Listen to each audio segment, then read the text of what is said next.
Now, October is ADHD Awareness Month. About 6.1 million children in the U.S.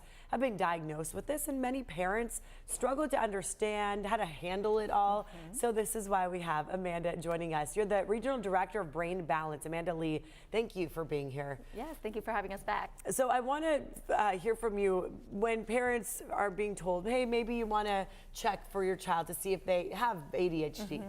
It can be terrifying for them. Yeah. Obviously, a lot for them to worry about.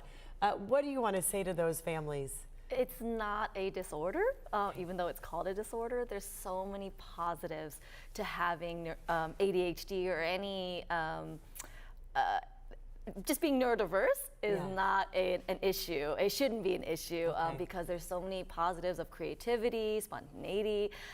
They're really good people people usually. No, that's great. But yes, there are challenges that come along with it too. Okay, so neurodiversity is how you look at it, right? What does that mean? Explain what ADHD even is. So I am a big promoter of fostering the celebration of our differences, and we all are wired a little differently, right? And so ADHD is literally disconnections in the brain. It can result in impulsivity, difficulty with focus. It could be challenges with regulating your emotions, and a lot of times executive functioning challenges. So not remembering to do your homework or meeting deadlines, whether you're a child or an adult.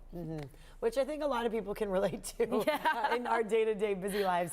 So as far as when you hear, this might be a diagnosis for a child, what's the right way to approach it? So there is no one right way, but I think knowing your options is really key. Oftentimes when you go the traditional route, you meet with your doctor or psychologist or whoever it may be, typically the first option is medication, but even CDC recommends that not be the first option. There's so much we can do, from basic exercise to nutrition, sleep, all the basics that I usually talk about, but also programs like Brain Balance. We have a lot of research supporting how we are an effective non-drug option to permanently rewire the brain and alleviate some of the struggles that are associated with ADHD. Does it help to find out early in the child's life? Yeah, it's always helpful, right? The sooner the better, because that's when your brain is most pliable, but that's the beautiful thing about neuroplasticity. Your brain can change your entire life. That's why we see 3, 4-year-olds to our oldest student right now being 92. Wow, yes. Okay.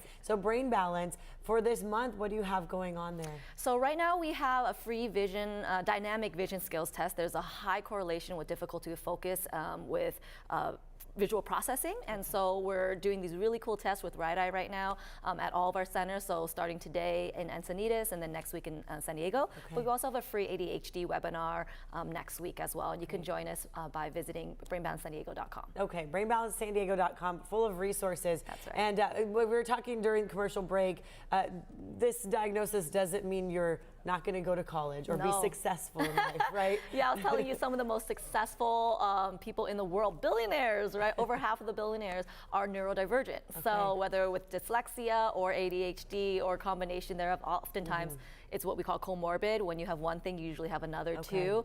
Just because, again, it's the root cause, right? Is the disconnections in the brain. We all think that's what we try to get differently, right? Yeah, we all think differently, and that's not a bad thing, right? Otherwise, there'd be no innovation. It'd be a really boring world if it was that way. Exactly. Yeah. Amanda, thank you very much for sharing this with us. Thank you for having us. And we'll be right back after this quick break.